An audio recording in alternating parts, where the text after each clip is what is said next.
Bueno, yo voy a hablar un poquito de lo que son las características de la adicción, un poquito de mi historia de mi vida también, fases de lo que es la recuperación, 5 enseñanzas que a mí me costaron mucho de aprender, la recaída, el craving, unas herramientas y bueno, unos mensajes finales. Así que vamos a empezar. ¿Con quién está dispuesto a tener la mente abierta de los que están aquí presentes? Vale. Pues quiero empezar la ponencia con este dato que dice que ¿qué es la adicción? Según la Organización Mundial de la Salud, la OMS, la adicción es una enfermedad física o psicoemocional que crea una dependencia o necesidad hacia una sustancia, actividad o relación. Como dice la Organización Mundial de la Salud, es una enfermedad, no un defecto moral. Importante esto. Cuando hablamos de enfermedad no solo nos referimos a pérdida de bienestar físico, sino psicológico, emocional, relacional, vamos a todos los niveles. También tiene carácter biopsicosocial. Componente biológico, ya se sabe que hay cierta predisposición biológica a tener esta enfermedad. Un componente psicológico, dificultad de la gestión emocional, dificultad de la gestión de las habilidades sociales, baja autoestima. Y un componente social por la fácil accesibilidad que hay al consumo de sustancias, juego, alcohol, redes sociales. Yo voy a daros 4 características muy importantes para mí, hay más, sobre las adicciones. La primera es que es una enfermedad familiar, que afecta a todos los miembros de la familia que están vinculados con la persona que tiene esta enfermedad.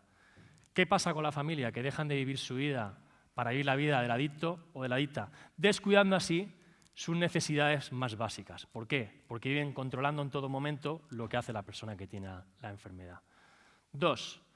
Es una enfermedad de autodiagnóstico. La única persona que puede decidir que tiene esta enfermedad es la persona que lo sufre. Para que haya una recuperación, esa persona tiene que aceptar la enfermedad. Por mucho que te diga el psicólogo, tu amigo, tu padre, tu pareja, hasta que no aceptas la enfermedad no puede haber una recuperación. 3. Es una enfermedad crónica para toda la vida, pero tiene una recuperación. Porque ¿qué sería recuperarse de una adicción? Sería poder recuperar ese uso controlado. Pero ¿qué pasa? Que a base de tener consumos, llega un momento que pasas una línea invisible que cuando ya la has pasado, ha desarrollado la enfermedad de la adicción y ya no hay vuelta atrás. Pero como bien he dicho, tiene una recuperación, se puede parar. Y la cuarta y última es una enfermedad progresiva. Cada vez va más. Incluso aunque tengas periodos de abstinencia y hayas estado tiempo sin consumir, cuando vuelves o tienes alguna recaída, vuelve donde lo dejaste y de ahí a peor. Esta enfermedad te quiere arrodillado, sin pareja, sin familias, sin hijos, sin nada, sin proyectos, sin ilusiones. Y si no le pones remedio, el final, cárceles, hospitales o la muerte. Esta enfermedad, por desgracia, mata a personas y a veces no somos conscientes de ello, pero es la gran realidad de lo que realmente está pasando. Voy a deciros un poquito lo que son las fases de la adicción. Se podría decir que empezamos con el uso experimental.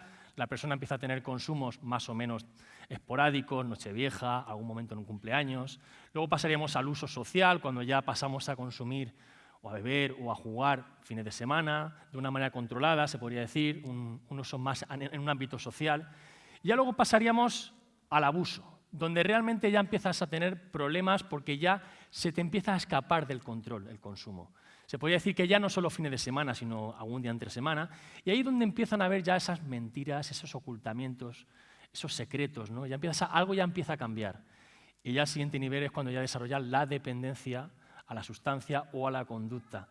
Y se podría decir que hay 2 tipos de dependencias. La dependencia funcional, que es aquel tipo de dependiente que es capaz de tener como una especie de doble vida, se podría decir consume mientras puede ir a trabajar, puede estar con la familia, se podría decir puede tener una vida, entre comillas, normal.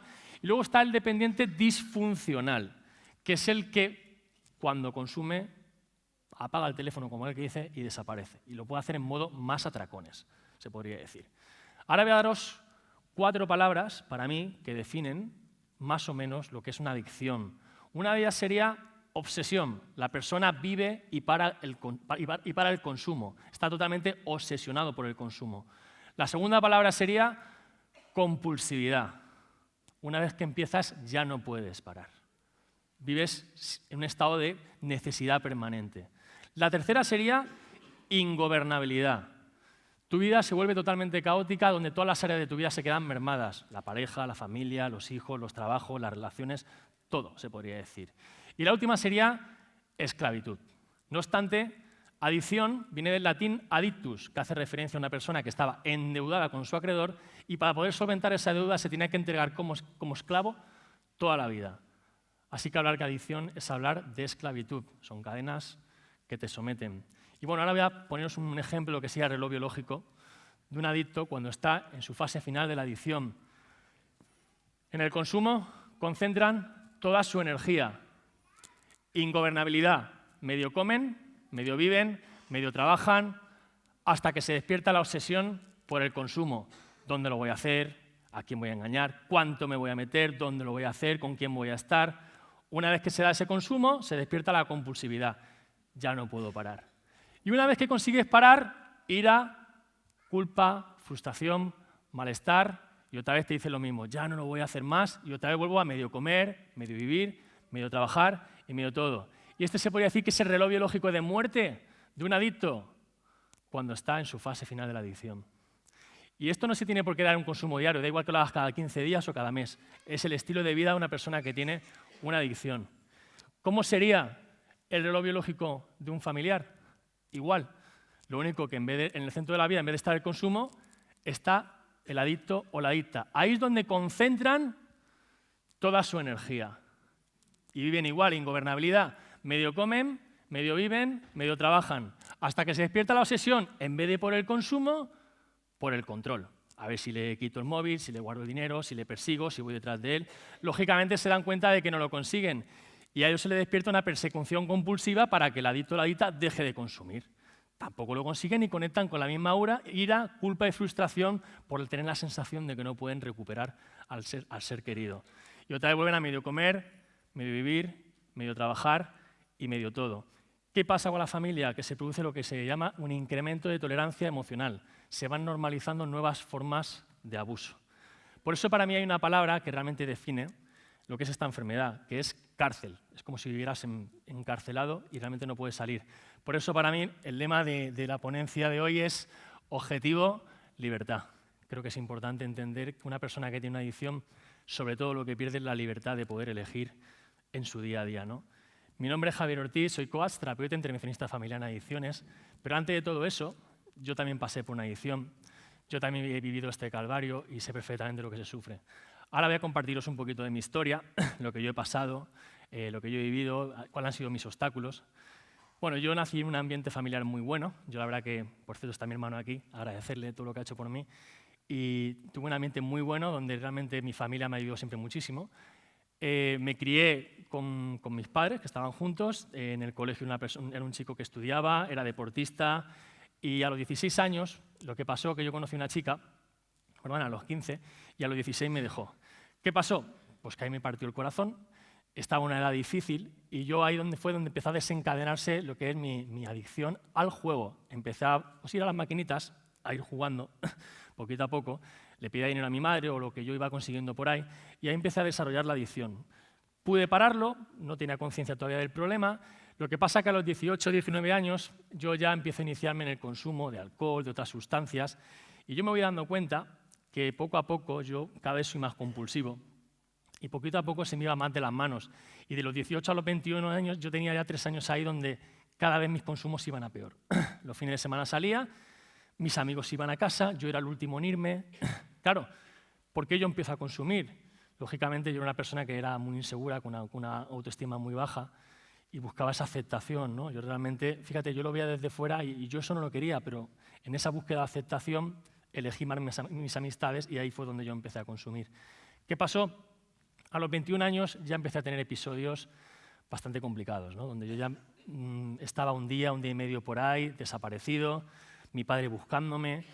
Y en eso que yo me siento con mi padre y me dice, hijo mío, yo creo que tú tienes un problema. Y yo realmente al final sí que pude tomar conciencia de que algo fallaba en mi vida, ¿no? Yo realmente tampoco esto lo quería. Y tomamos la decisión, porque yo no me negué, de ingresarme en un centro con 21 años. ¿Qué pasa? Que yo me ingreso en el centro sin ningún tipo de problema, con muchísimas ganas, yo lo hice todo muy bien, pero yo no estaba dispuesto todavía a asumir ciertas renuncias, no tenía conciencia de enfermedad. No obstante, cuando yo Llego al centro, yo digo, yo no me veo tan mal como esta gente, lógicamente. Entonces yo no sentía que tenía la necesidad de hacer ningún tratamiento como tal. Pues bueno, una vez que salgo del centro, se podría decir que estuve un tiempo bien, pero como no estaba dispuesto a hacer cierta renuncia, ni a salir con la gente, incluso ni a no beber alcohol, pues lógicamente pues duré lo que duré. Y tuve una etapa desde los 21 hasta los 27, 28 años de mi vida, donde alternaba consumos cada mes y medio, 2 meses. Yo era en modo atracones. Yo cada vez que recaía hacía daño 3 kilómetros a la redonda, destruía todo mi mundo. Eran recaídas muy, muy duras porque yo no quería que me pasara. Una de las cosas por las que mi familia sufría mucho por mí, porque ellos sabían que yo no quería que esto me pasara. Yo era un chico muy competitivo, era deportista, y esto era, digo, ¿cómo puede ser que me esté pasando esto, no? ¿Qué pasa? Lo típico, yo salí con mis amigos, quería ser normal, quería ser como ellos, yo quería beber, incluso quería tomar algo y quería controlar como ellos hacían. Lo que pasa es que yo no hacía eso, porque ellos luego se iban a casa y yo realmente en vez de irme a casa, porque yo les engañaba, yo no me iba a casa, yo me bajaba por la puerta del garaje, me cogía el coche, el que tuviera, mi padre o el que fuera, y yo luego me escapaba por ahí y yo luego estaba a lo mejor 2 días por ahí desaparecidos, ¿no? Y es duro, ¿no? Es duro porque al final yo personalmente he vivido situaciones difíciles, puesto que yo durante esa época me metía en antro, me metía en sitios muy oscuros, muy sucios, destrozado. Y lo más duro sobre todo es porque yo tenía generalmente muchas veces, mi padre era el que siempre venía por mí a rescatarme, ¿no? Y es muy duro ver a tu padre fuera, saber que te está esperando y decirle, papá, es que no puedo irme, es que no puedo pararlo. Es que no sé qué me pasa, ¿no? Y mi padre siempre me ha entendido. Tengo que reconocer que mi padre siempre ha estado ahí, buscándome para todos los sitios, pero es terrible, ¿no? Para un familiar ver cómo un hijo se está destrozando la vida y yo sentir que no podía parar. ¿Qué me pasaba? Yo siempre era la misma mecánica, yo construía y destruía, construía y destruía. Lo que pasa es que cada vez que destruía, el pozo era más bajo y más bajo y más bajo. Lo perdía todo, la confianza en mí, la confianza en mi familia, los trabajos quedaba mal, apagaba el móvil, desaparecía. Y cuando estabas 3 días desaparecido por ahí, que era mi caso, en estos antros, que yo decía que eran los acabados, no, el acabado era yo, que yo también iba con ellos realmente. Y ahí estaba con gente que decía, ¿cómo puede ser que esté yo aquí con esta gente, ¿no? Y cuando estás en la puerta después de esos 3 días, realmente te sientes, te miras a ti mismo y dices, es que tengo el alma hasta sucia, ¿no? Te sientes como dices, ¿cómo puede ser que yo esté haciendo esto, ¿no? ¿Qué pasa? Que a partir de ahí pues tienes que levantarte otra vez, me reconstruía un poquito, a lo mejor con todo lo que debía lo podía devolver, mi vida, entre comillas, la estabilizaba de nuevo, y cuando la estabilizaba de nuevo, ¡pum!, otra vez, ¿no? Y así ha sido mi devenir de los 21 a los 28 años de mi vida. A partir de los 28 años de mi vida, a partir de esa edad, ¿qué pasa? Que ya empiezo a tener todavía consumos más problemáticos. A los 29 ya conozco a la madre de mis hijos que está aquí presente, pedirle disculpas por todas las situaciones que hemos vivido, quiero que lo sepas. Y bueno, ella llega en mi vida en un momento de mi vida en el que yo estaba totalmente devastado por la enfermedad. Ella quiso ayudarme, incluso a partir de ahí se quedó embarazada. Y sí que es verdad que nació mi hija, que está aquí presente, y tengo que reconocer que en la etapa que nació mi hija yo tuve un año y medio de abstinencia, donde pude estar bien, donde el amor de mi hija me ayudó muchísimo. Lo que pasa que bueno, se complicó un poco la situación porque ella se vuelve a quedar embarazada de mis mellizos y lógicamente para mí fue demoledor, fue muy difícil porque bueno, nos vinieron 3 hijos de golpe, éramos jóvenes, yo estaba con la enfermedad muy latente y yo lógicamente ahí empecé a tener las peores recaídas que puede tener un ser humano. Pero ya no es porque yo consumiera la adicción, sino porque cuando uno es padre y siente que siendo padre está haciendo lo que hace, es terrible, es doloroso. Ver que no puedes ejercer como padre, no puedes ejercer como pareja, no puedes ejercer como hermano, como trabajador, porque esta enfermedad te lo arrebata todo. Esta enfermedad te quita todo. Y el problema es que cuando piensas que lo vuelves a recuperar, te lo vuelve a quitar. Y esa es la realidad de esta enfermedad. Y eso es lo que yo he vivido una y otra vez. A partir de ahí nacen mis mellizos y yo realmente, pues bueno, tuve etapas donde sí que estaba bien, etapas donde estaba mejor, pero eso sí, cada vez que tenía recaídas totalmente me destruía, me pegaba hasta 4 días totalmente devastado. ¿Qué pasó? Hasta que llegaron 40 días, para mí que fueron, bueno, hace ya 8 años y pico de eso, 40 días que fueron demoledores, donde prácticamente estaba 3 días consumiendo y 2 días durmiendo. 3 días consumiendo, 2 días durmiendo. Mi familia totalmente destrozada, no sabía nada de nadie, de mis hijos, de nada, estaba totalmente perdido. Se podría decir que acabé en la ruina espiritual más absoluta, incluso acabé ya, como el que dice, fumándome los cigarros del suelo, mal, devastado, porque tengo que reconocer que a mí mi familia nunca me echó a la calle, porque en el fondo sabían que yo quería, yo mismo ya me empujé a destrozarme porque sabía que no podía más. Ahora puedo agradecer esos 40 días, pero en ese momento yo lo pasé muy mal.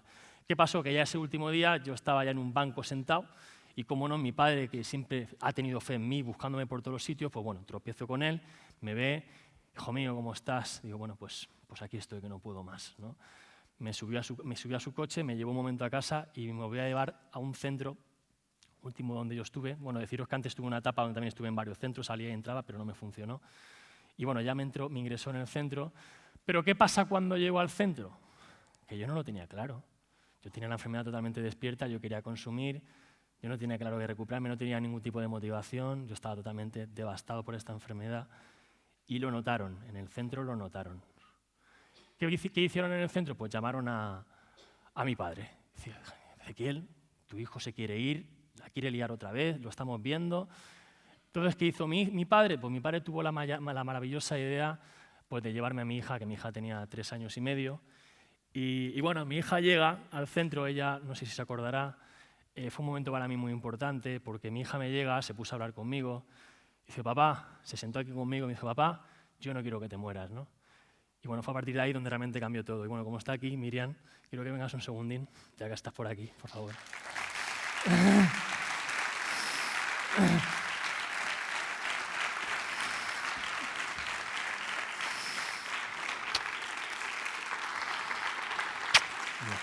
Un aplauso, porfa, para mi hija. Viniste a darme luz cuando estaba lleno de oscuridad y jamás podría tener una hija mejor como tú, de verdad. Gracias por todo. Un aplauso muy grande.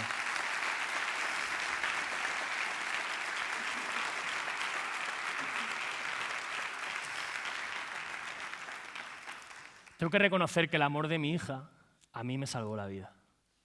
Yo no sé ese momento que hubiera pasado, porque os puedo asegurar que cuando mi hija ya se va y yo me quedo en el centro, es un momento en el que ya te quedas solo contigo mismo y dices, ya está, hasta aquí hemos llegado. Y ahora ahí fue donde realmente yo me rendía ante la recuperación. Ese punto en el que dices, ya no puedo más. No voy a permitir que esto ya pueda más conmigo. Realmente yo en otras etapas, otros procesos, yo realmente nunca lo había hecho bien. Entonces yo lo que hice ese día realmente me comprometí con la vida, con la recuperación, a dar lo mejor de mí para recuperarme. No obstante, ese día me acuerdo que todavía era de tarde-noche y yo me bajo abajo donde estaban los enfermeros y me planto y me digo, bajo los brazos y si por favor decidme lo que tengo que hacer, que lo voy a hacer. Estoy dispuesto a hacer lo que sea necesario. Yo no quiero vivir este calvario más. Y puedo aseguraros que de ese día hasta el día de hoy me he entregado a la recuperación y he hecho todo lo que me han dicho, ¿no? Y ha sido increíble, ¿no? Porque a veces hay momentos puntuales en los que dices, ¿cómo puede ser que esto sea así, ¿no? Pues ese clic de conciencia, ese despertar que yo tuve fue muy grande. ¿Qué pasa? ¿Qué es lo que necesito yo recuperar? Lo primero que necesito recuperar es el alma. Lógicamente yo tenía el alma rota. ¿Sabes? No tenía valores, lo había perdido todo, te conviertes en un profesional de la manipulación, de la mentira, de todo. Entonces, eso es lo primero que tengo que recuperar. A partir de ahora, yo pregunté, ¿de qué va la recuperación? ¿De ser buena persona? Pues yo voy a ser el mejor. Si va de eso, yo voy a ser el mejor, porque como yo era un chico competitivo, siempre lo he sido en el deporte, dijo, pues voy a poner la competitividad al servicio de mi recuperación para dar lo mejor de mí. Y eso fue lo que hice, me entregué. Yo luego me acuerdo cuando terminé el proceso en el centro, empecé a ir a los grupos, y llegaba a los grupos y decía, ostras, aquí la gente se está recuperando. ¿Cómo puede ser? Y yo los miraba todos felices, yo que estaba destrozado. Y decía, ¿y esta gente qué hace? Y yo empezaba a preguntarles a todos y dice, tú sigue viniendo. Digo, pues yo voy a seguir viniendo. No obstante, me pegué 2 años de mi vida haciendo grupos todos los días, desarrollé unos hábitos potentes de recuperación, escribir, leer, receptividad, llamar compañeros, aprender, ponerle conciencia a la enfermedad. Me apasioné, que esa fue la clave de la recuperación, me apasioné por transformar mi vida. No obstante, si hay una cosa que cambió en mí es que yo sabía y me creí que iba a tener una vida mejor, me llené de muchísima fe. Sabía que iba a construir una vida apasionante porque sabía que iba a dar lo mejor de mí. Me apoyé en mi familia, en mi gente, agradecido porque todo el mundo me ayudó a ser lo que soy. Yo tengo una gratitud tremenda por todo lo que han dado por mí. A partir de ahí, estoy 2 años recuperándome, dándome lo mejor de mí. Y bueno, empecé a formarme, empecé como interacción social, luego hice cursos de terapeuta, coaching, PNL, intervencionista familiar con José Luis Martínez, una persona encantadora que me ayudó muchísimo también. Y bueno, a partir de ahí pasó, a los 4 años de mi recuperación, pasó algo muy importante para mí, que fue cuando yo perdí a mi madre. De esto ya justamente van a hacer casi 4 años, exactamente, más o menos, unos 4 añitos que ya pasó, el 3 de diciembre, van a hacer casi 4 años. Y yo siempre he dicho una cosa, siempre allá donde vaya tengo que nombrar a mi madre, porque mi madre ha sido la persona que realmente me ha ayudado, ha estado ahí, ha estado siempre conmigo, me ha querido, me ha amado. Y fue la persona que realmente luchó por mí, fue la persona que realmente estuvo en su día a día. Y yo siempre dije, a partir de ahora voy a convertir mi vida en un homenaje. ¿Qué pasó? Que cuando yo perdí a mi madre, fue un momento difícil porque yo no tenía claro qué hacer con mi vida. Yo estaba estudiando, pero no sabía si dedicarme a esto, si lanzarme, ¿no? Y ella siempre, Javier, empújate que tú puedes hacerlo, ¿no? Y el día que fallece, nunca lo olvidaré, que fuimos a Granada, a Baza, donde ella falleció, por desgracia falleció allí, fuimos con mi padre, cuando estábamos en el hospital, nunca olvidaré este momento donde estaba mi madre fallecida, y llega mi padre por detrás y me dice, hijo mío, no te preocupes, que tu madre se ha ido en paz, porque te ha visto recuperado y verte bien. Qué importante es para la familia ver a los pacientes recuperados y a las familias recuperados. Por eso quiero dar un aplauso a todas las madres que estáis sufriendo por todo lo que estáis pasando, de verdad.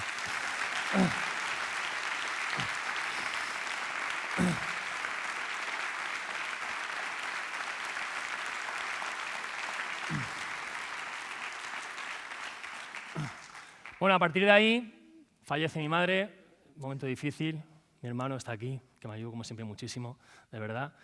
Pues bueno, yo me dedico, entro en el mundo de la recuperación de las adicciones, justamente llegó la pandemia seguidamente, había abierto un localcito en Alicante, tuve que cerrarlo porque llegó la pandemia, me tuve que reinventar y a partir de ahí, pues lógicamente, pues a las redes sociales. Yo no sabía hacer vídeo, no sabía hacer nada y poquito a poco pues empecé a subir contenido a las redes y bueno, a llevar este mensaje la medida que puedo, ¿no?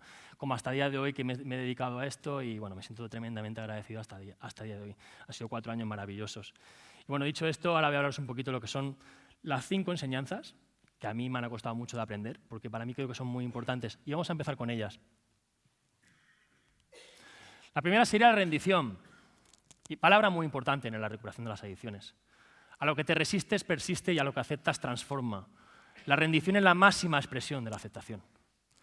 ¿Cómo podemos entender realmente lo que es la rendición? Para eso hay que entender las barreras por las que pasa una persona que tiene una adicción a la hora de recuperarse. En un primer momento, cuando uno acepta que tiene un problema, dice, bueno, sí, tengo un problema, pero yo lo voy a hacer solo y a mi manera, que nadie me diga nada. Bueno, pues tú lo intentas solo, te pegas, ostras, sí, lo haces, ves que no te funciona. Cuando ya no ves que no te funciona, el siguiente paso, voy a pedir ayuda a la pareja. Entonces, lo típico, llegas a tu pareja, le cuentas lo que te pasa, es que siento que me pasa esto, me pasa lo otro y tengo un problema con las adicciones, perfecto. ¿Qué pasa? Que aquí la pareja, la tendencia que suele ser es que en el nombre del amor, por lo mucho que nos queremos, yo te voy a salvar.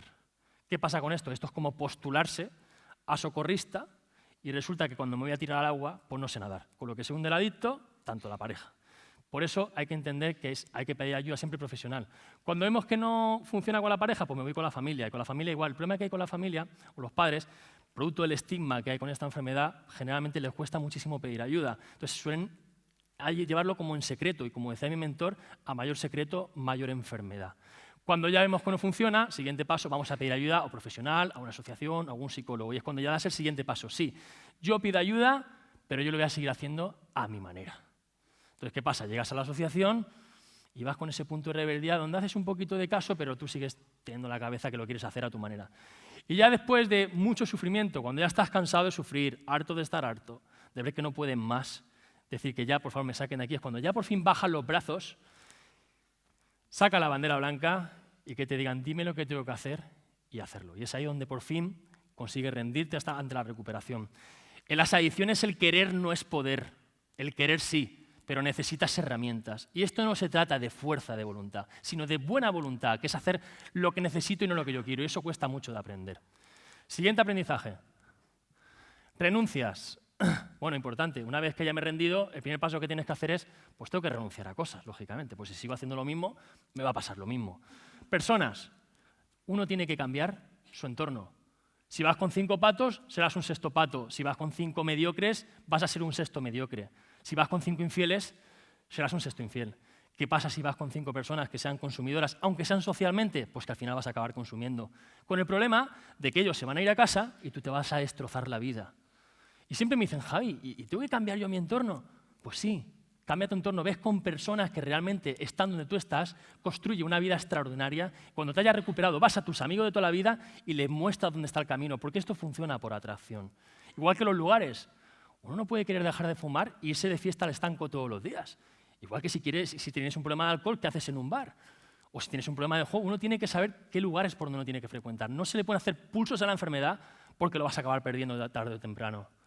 Y luego situaciones, bodas, cenas de empresa, pues de primeras, esas situaciones hay que evitarlas. Eso no quita que con el tiempo a lo mejor habrá ciertas situaciones que podrás hacer, pero cuando uno llega a la recuperación hay que ponérselo fácil. No nos podemos complicar la vida, que bastante difícil es, aún haciéndolo bien. Siguiente aprendizaje. Autoconocimiento. ¿Qué pasa con el autoconocimiento realmente? Es otra renuncia que hay que hacer, porque generalmente cuando uno empieza la recuperación, uno tiene que renunciar a su personaje. Y yo siempre diré una cosa, uno tiene que ser muy humilde, pero muy humilde. Tiene que vestirse con el mono de la humildad todos los días y cambiar el foco de tenerlo fuera hacia adentro. Einstein dice que locura es hacer las mismas cosas esperando resultados diferentes. En las adicciones la historia se repite una y otra vez, una y otra vez.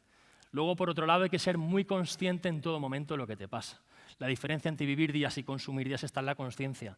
Por eso tenemos que saber en todo momento dónde está la conciencia de la enfermedad. Piensa una cosa, que lo que no aprendas de una manera consciente, no te preocupes que te lo va a enseñar la enfermedad a través del sufrimiento. Luego, por otro lado, los defectos de carácter. Uno tiene que iluminar su oscuridad, ver dónde están tus sombras y ponernos encima de la mesa. Y aquí no vale quedarse en la superficie. Aquí hay que tirarse al barro y ensuciarse, porque merece la pena. Y si soy un manipulador, soy un manipulador. Si soy un mentiroso, soy un mentiroso. Si soy un envidioso, soy un envidioso. Lo que no puede ser es no aceptar mi oscuridad, porque si no, no te vas a recuperar. Y hay 3 defectos de carácter que son los que realmente hacen mucho daño a las adicciones. La mentira, la soberbia y la terquedad. Medicación, honestidad, buena voluntad y humildad. Luego, por otro lado, están los turistas y los viajeros. Los turistas son los que llegan, una etapa de la recuperación, donde hacen un proceso, donde adquieren el kit básico de supervivencia para recuperarse y luego se van dejando un poquito ir. Con eso simplemente pues, le vale pues, para no dejar de consumir y poco más. Y luego están los viajeros, que son los que realmente buscan un propósito de vida, se desarrollan, siguen agarrados a la recuperación y siguen transformándose, se podría decir. Siguiente aprendizaje. El perdón. Importante. Claro, una vez que te has rendido, has hecho renuncias, ya te conoces, has iluminado tu oscuridad, ¿qué pasa? Yo en mi caso he acumulado muchísima culpa por todas las barbaridades y el daño que yo he hecho a la gente por el sufrimiento que les he causado. Por eso es importante que te puedas perdonar. Y para eso tienes que liberarte de la culpa y cambiarla por responsabilidad.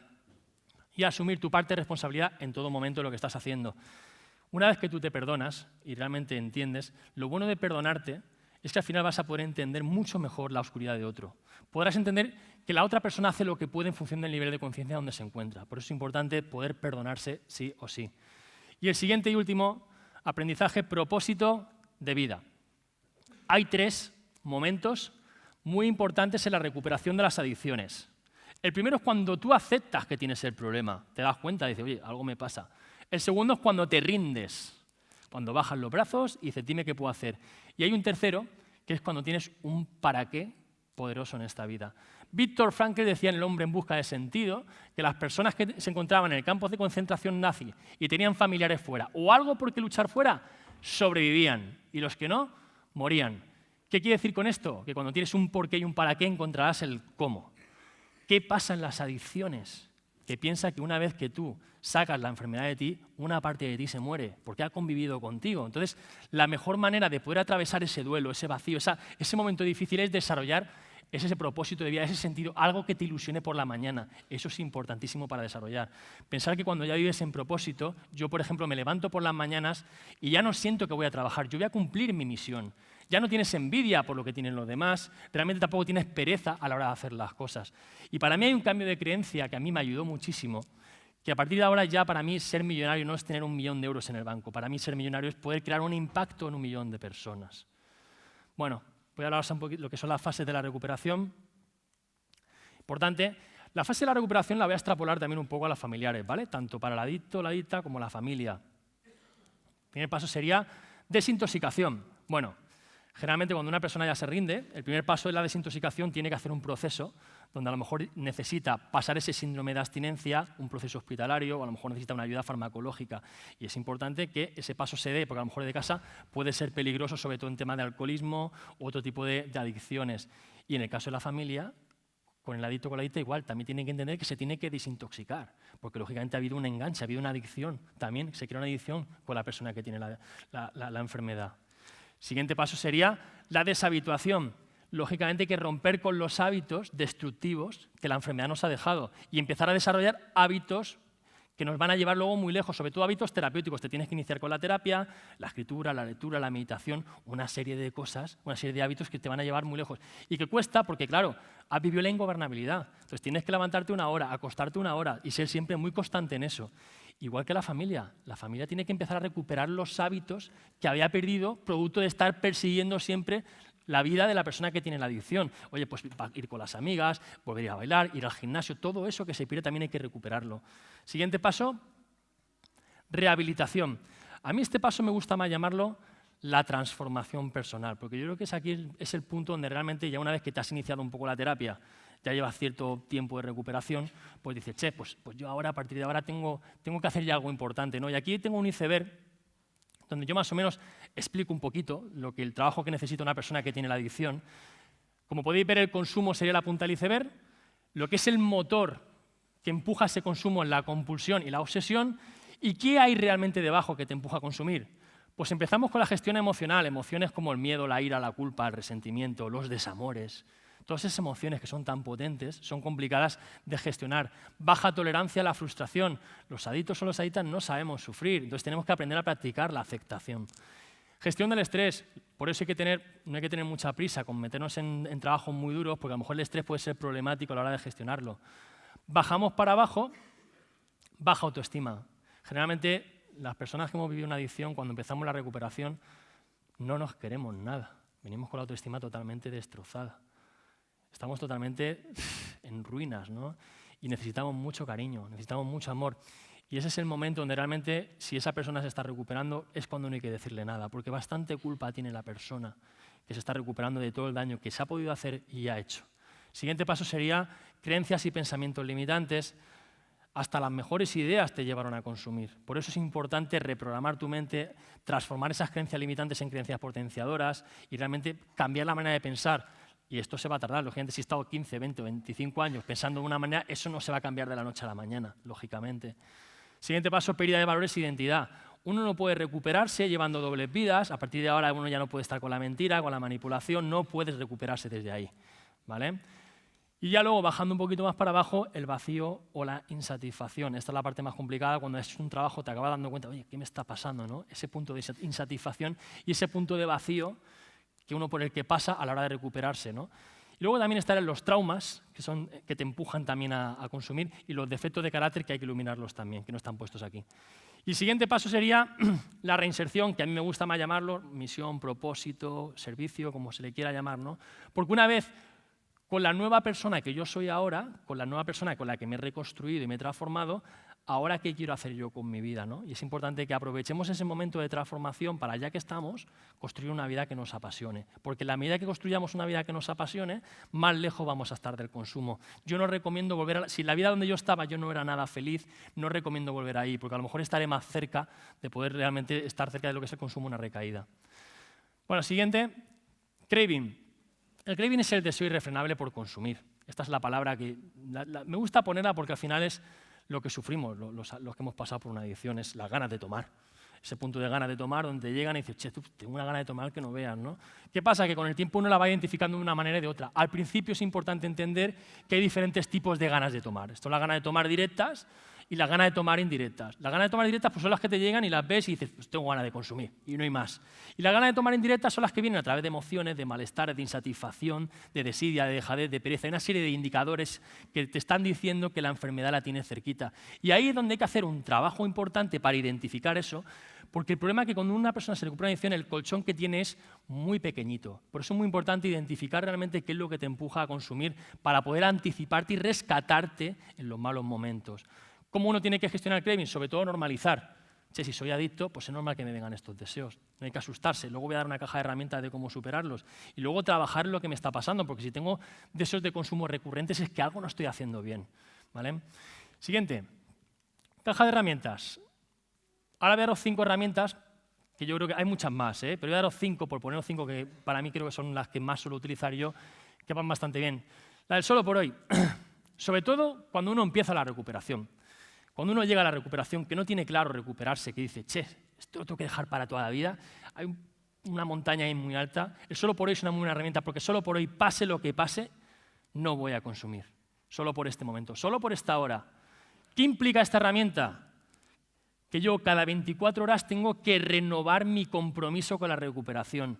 Tengo que renovar la exigencia. Tengo que entender que yo empiezo el partido perdiéndolo 0-3 y necesito de desarrollar una serie de acciones para recuperarme y automatizarlas. Porque si no va a ser muy difícil. Por eso es importante 24 horas limpio. Yo cada día cuando me levanto por la mañana yo no tengo nada. Tengo 24 horas, tengo mis hábitos y sé que me tengo que salvar la vida. Porque yo no tengo plan B. Y como no tengo plan B, porque sé que si recaigo me muero, tengo que hacer el trabajo de mi vida todos los días y por eso tengo que automatizar unas microherramientas todos los días para yo recordarme de dónde vengo. Porque el adicto que se olvida de su pasado está condenado a repetirlo. Eso es muy importante. Siguiente, gratitud. Adicto agradecido, nunca recaído. Hay que transformar la gratitud en un sentimiento y una actitud de vida. Gracias por un día más, gracias por estar vivo, gracias por estar limpio. Hay que ver que las cosas que nos vienen a la vida como regalos y no que nos pertenecen por derecho. La gratitud se entrena y es una herramienta muy buena, de verdad, funciona bastante bien. La llamada, para mí esta es importante porque esta hay que entrenarla y esta te puede salvar la vida. Pero para ello yo siempre diré una cosa, hay que tener compañeros, hay que estar en un grupo. Por cierto, en el grupo es muy importante tenerlo, porque cuando estás en un grupo, primero desarrollas ese sentimiento de pertenencia, ya sientes que no estás solo o sola. A partir de ahí vas a tener referencia, gente que se está recuperando y eso te va a ayudar, es como tener una nueva familia. Y para mí la más importante es la identificación, porque a través del grupo yo puedo conocer mi historia que a lo mejor yo no conocería si no viera yo a compañeros que están pasando por lo mismo. Y a partir de ahí están las llamadas, esta es la herramienta mágica, esa llamada que puedes hacer un sábado a las 5 de la mañana o a cualquier hora del día y te pueda salvar la vida. Pero la llamada hay que entrenarla, porque como no la entrene, si yo no llamo cuando estoy bien, no voy a llamar cuando estoy mal. Por eso hay que llamar cuando estamos bien para desarrollar intimidad con los compañeros. Siguiente, foto negativa. Esta la estuvimos hablando ayer en la cena. Y la foto negativa es recordar esos malos momentos cuando uno tiene un deseo de consumo, pues en vez de quedarse en lo bonito que me ha dado el consumo, pues tengo que tirar del hilo, darle al botón de delante y recordar la devastación que me ha hecho esta enfermedad. Yo siempre recomiendo un trabajo que se llama Los 90 ejemplos de consumo, que es ver la locura de esta enfermedad y escribirla, desarrollar 90 situaciones donde yo he estado muy mal y escribirlas y ponerlas encima de la mesa. Daño que he hecho a mi familia, dinero que me he gastado, físicamente, emocionalmente, relaciones, si me ha parado la policía, y así 90 situaciones. A mí me costó hacer este trabajo 6 meses, pero es sanador. Yo puedo decir que quien hace este trabajo tiene un clip de conciencia bastante más de lo que es la enfermedad y sobre todo el daño que tiene esta enfermedad. Y ya por último, la oración y la meditación, para los que ya están más avanzados y ya desarrollan una espiritualidad y entran en otra conexión diferente, también funciona bastante bien. Vamos a hablar ahora de lo que es la recaída. A ver, la recaída, esta palabra a mí no me gusta nada realmente, ¿no? Porque yo no la contemplo, pero yo en mi caso, yo tuve que morir muchísimas veces he tenido que morir. Realmente, no obstante, cada vez que recaía la sensación era una sensación de muerte tremenda, ¿no? Hay un periodo de tiempo, generalmente desde los 4 a los 6 meses, que uno ya se cree que está curado, sobre todo en los primeros procesos. Te ves bien, la enfermedad no me afecta, esto se llama la luna de miel. ¿Qué es lo que sueles hacer ahí? Pues te vas yendo de la recuperación. Te deja las terapias, deja de llamar, te crees que ya te lo sabes. Ya dices, yo ya he llegado, ya con esto me vale y poquito a poco te vas yendo. ¿Qué pasa? Que luego pasa lo que pasa y luego llega la recaída. Las 3 P's. La pereza. Uno empieza a dejarse los hábitos con los que uno empezó. Me levanto tarde, dejo hacer la cama, no me ducho, pierdo la higiene, entre comillas ya empiezo a acostarme una hora que no es, a levantarme más tarde, a no comer bien. La siguiente P es la prepotencia de pensar de que ya me lo sé. Y como ya me lo sé, ya no acudo a terapias, ya no llamo a los compañeros, digo, ¿qué me van a contar estos que no sepa yo?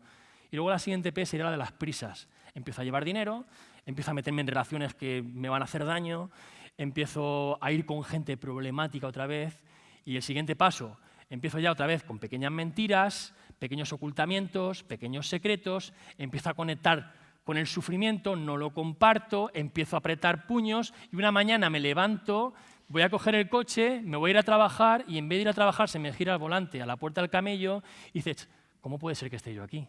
Porque han pasado una serie de cosas, de situaciones que te han ido llevando a ese consumo y yo no le he puesto conciencia. Pero es importante ponerle conciencia y poder rescatarse de la recuperación. ¿Qué pasa cuando uno tiene una recaída? Lo primero que tiene que hacer es parar de consumir, porque si no paras, no salimos de ahí. Luego tienes que perdonarse, porque si sigues alimentando esa culpa no vas a poder entrar en recuperación. Y rápidamente volver a pedir ayuda a quien sea, llama a quien sea y dile lo que te ha pasado. No puedes llevarlo en secreto, porque si lo llevas en secreto la enfermedad se va a hacer fuerte. Y una vez que pides ayuda, eso implica renovar tu compromiso con la recuperación. Si estaba haciendo 3, tendré que hacer 4. Me tendré que implicar y comprometer muchísimo más. Y una vez que ya estoy comprometido y otra vez en recuperación, tendré que ver qué es lo que me ha pasado, porque si no veo lo que me ha pasado, pues me pasará otra vez lo mismo. Y repetiremos otra vez la misma historia. Bueno, yo quiero terminar con 3 mensajes importantes. El primer mensaje sobre todo va a ser para las personas que tienen una adicción y todavía no están conectadas con la recuperación. Y es que llega un momento en la vida en el que hay que aterrizar y vencer el miedo y la vergüenza para poder pedir ayuda. Por muy mal que esté la situación, siempre va a haber una salida. El drama de tu vida no define la persona que tú eres. Tú eres una persona extraordinaria que te mereces todo lo mejor. A mí lo que me pasa es que muchas veces me llegan y dicen, Javi, es que yo ya no me merezco la recuperación por todo el daño que yo he hecho. ¿Para qué? Tú te lo mereces porque eres una persona extraordinaria. Yo siempre diré que la recuperación es un acto de fe, un acto de creer de verdad, un acto de amor propio, de sentir que te lo mereces y de sentir de que es un acto hacia amor hacia ti mismo y un acto de humildad de decirte de que ya solo no puedes. Por favor, entrégate a la recuperación, que esto merece la pena. Y para los adictos o adictas que estáis en recuperación, 5 palabras os voy a decir. La primera sería pasión, apasionaros por la recuperación. Yo me di cuenta que a mí si hay algo que me ha empujado a estar donde estoy es apasionarme. ¿Sabéis lo que pasa si os apasionáis sobre la recuperación? Que vais a llegar donde queráis, os lo puedo asegurar. Así que, por favor, no entréis en la recuperación por el mero hecho solo de dejar de consumir. Encontrarle ese sentido a esta transformación porque merece la pena. Segunda palabra es humildad. Humildad de aceptar dónde están tus limitaciones. Tenéis que tener mente de aprendiz. Sé que no sé nada, no bajaros de ahí, por favor. Como decía mi padrino, mi mentor, cuando no seas humilde vas a ser humillado. Tercera palabra, disciplina. Cuando la motivación muere, la disciplina la resucita. Es importante convertirnos en personas disciplinadas. Hay que trabajar el músculo de la disciplina, importante, sobre todo para mantener esos hábitos que nos van a llevar lejos. Cuarta, responsabilidad. Me toca hacer responsable en todo momento de todo lo que yo hago. Ya no vale la queja, el victimismo, el pobrecito de mí.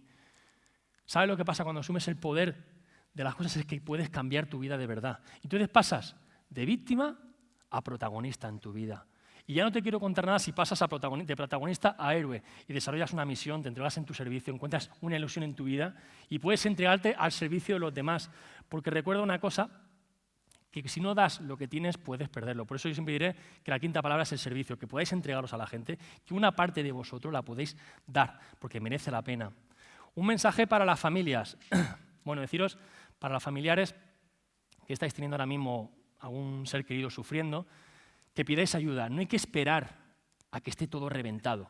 Hay que pedir ayuda. No obstante, hay una herramienta que se llama intervención familiar en adicciones, que consiste en desarrollar una reunión muy planificada, muy estructurada, donde se trabaja con la persona y con todo el entorno que tiene la persona que tiene la adicción, donde no se juzga, no se culpa y no se avergüenza a la persona que tiene la adicción, con el objetivo de llevarle a un fondo emocional. Es una reunión muy potente, que funciona, que maravillosa. Por cierto, la imparte José Luis Martínez y la hace muy bien. ¿Qué pasa si esta reunión no funciona? El mayor acto de amor que se puede hacer por una persona que tiene una adicción es permitirle, dejarle caer. Y esto se llama amor duro. La mejor terapia que puede tener un adicto cuando está en adicción es que asuma las consecuencias naturales de la enfermedad. Muchos de los que estáis aquí y habéis pasado por una adicción sabéis que lo que os empujó a recuperaros es conectar con esa saturación de sufrimiento. Saturación. Si los familiares no le dejamos caer, difícilmente van a conseguir que se recuperen. Se acomodará al adicto o la adicta y se acomodará al familiar. Por eso es importante permitirle dejarle caer.